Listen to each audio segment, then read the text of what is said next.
So I watched the Sonic movie recently. Not the first one, the second one. Much better than the first. And it made me think, why aren't there drinks themed after Sonic the Hedgehog? And so we were in a gas station, I think it was a Flying J or something, in just west of Nashville. We went to Joyland and it was wonderful. I don't know if this is the same video, but we put a bumper sticker on my new car. It says, I brake for crust burgers. And then we had to get gas. So we ended up at this gas station, and I saw that they had Sonic the Hedgehog themed hard seltzers. You can tell it's the Hedgehog because it's blue and yellow. I don't know what other Sonic it could possibly be. It can't be the fast food place. They don't sell alcohol. But like Sonic would be totally cool with drinking. We're just gonna try it. We're gonna see what it's like. It's definitely the weirdest alcoholic drink I've come across so far. If you know a weirder alcoholic drink, let me know in the comments, I guess. Oh, I should have brought the taster glass to really kick this up a notch. So this is the ocean water flavor. They also had a cherry lime flavor. That one must have been like Knuckles themed or something because it was red and green. I'm not sure. The Sony marketing is really getting out of hand. I don't understand what they're trying to accomplish. Sega. The Sega marketing is really getting out of hand. I don't know what they're trying to accomplish. Like, it's a kid's game. Why are you trying to sell alcohol? In the same respect of like, how silly it would be if the fast food restaurant was doing it. Why are you selling hard seltzer? What's the point? Are you going to start selling it at your restaurant? That'd be cool. I'd appreciate that. But I don't see that happening anytime soon. How cool would it be if like fast food restaurants could just sell alcohol though? Because like in New York City, there's the Taco Bell cantinas where they do sell alcohol in Taco Bell. It's fucking crazy. We tried to go to one once during the Asterios show a couple of years ago. And I think it was just closed, and that sucked because it was supposed to be all night. But anyway, let's see what we got here. It smells like coconut, which is, I assume, its chief flavor. Ocean water. Sonic doesn't go in the ocean. Weird. This must be like a crossover event or something. Ooh, this is not good. Yeah, this is not good. I wanted this to be good. I like coconut. Last night, we had gone to Brewbridge or Bridge Brew or whatever the hell it's called. I can't see. It's on my hat.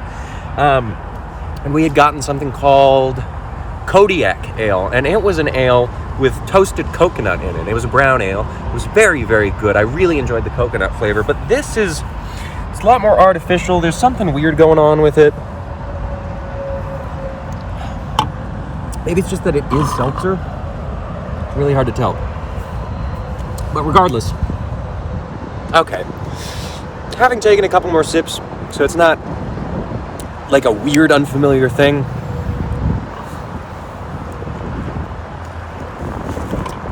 I don't get why they called it ocean water. Maybe it's just for the coconuts, but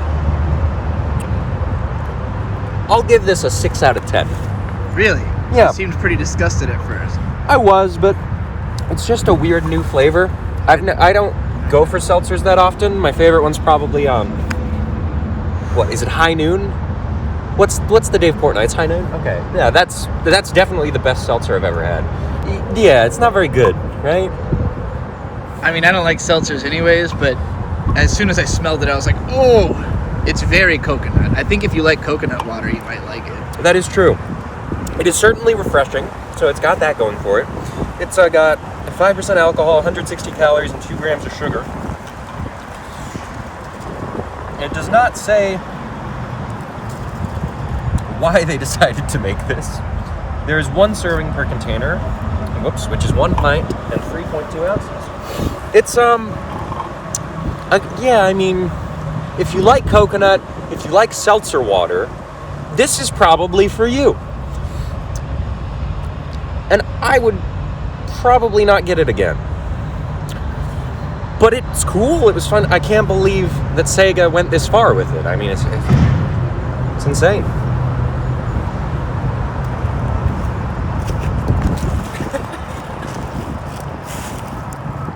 The camera person just lost her shoe. It's pretty funny. I wish I was filming. She looks pretty ashamed of herself.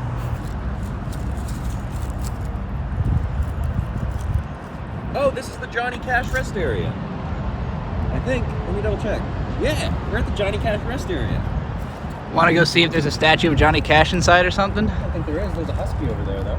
Oh, damn, that's a beautiful dog. Yeah. I'd like to finish my alcoholic beverage before we, go in there. Because technically, you're not supposed to have the beer.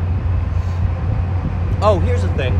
We didn't film at it because you're not supposed to. Technically, you need a commercial photography license.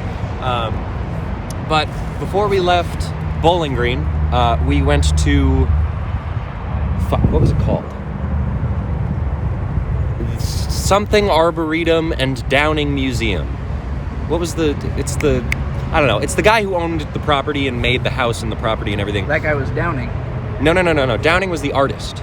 The guy who made the property was the guy who collected all of Downing's art and gave him like a place to live and stuff. So we went there. It's right on the outskirts of Bowling Green, Kentucky. It is wintertime right now, so it was kind of dead. It was lackluster, but still very cool. A very nice place to walk around. They did say there would be cows, and there were not cows. That's probably my biggest criticism. But so we went there. We walked around. We got some pictures, even though you're not supposed to. I guess you can take pictures. I think the pictures thing was mostly about the museum. No, it wasn't. Because Really? there was a sign in the museum that said you can take pictures for personal use. Oh, funny. No, I think it's just like the gardens and stuff. Weird. But so anyway, it says you need a commercial photography license to do it. And so I looked into it, and it's just basically, oh, you want to film here? We need money because we run off of donations. And that makes sense. That's cool. It was a very cool place. I would love to go back there to film in the summer or something. But we saw a frog. We saw a really cool house with a beautiful like brick or stone deck.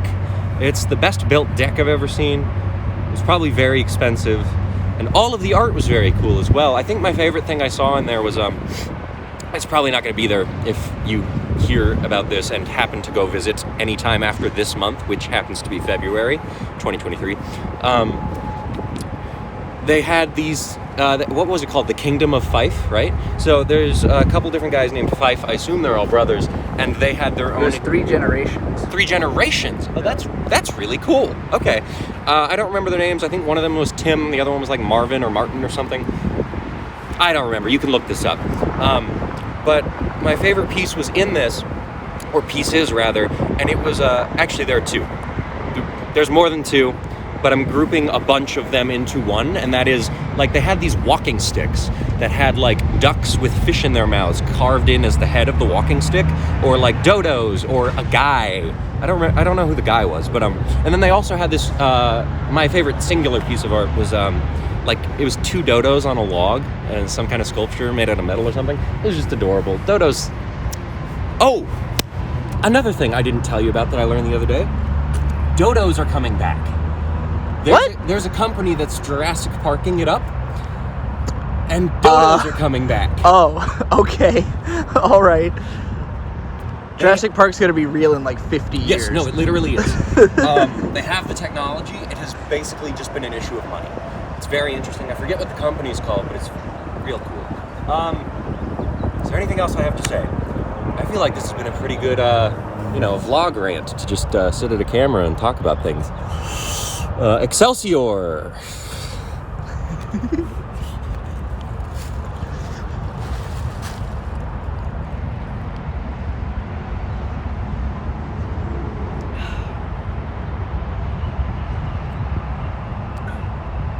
You still recording or are you taking pictures? I'm still recording. No.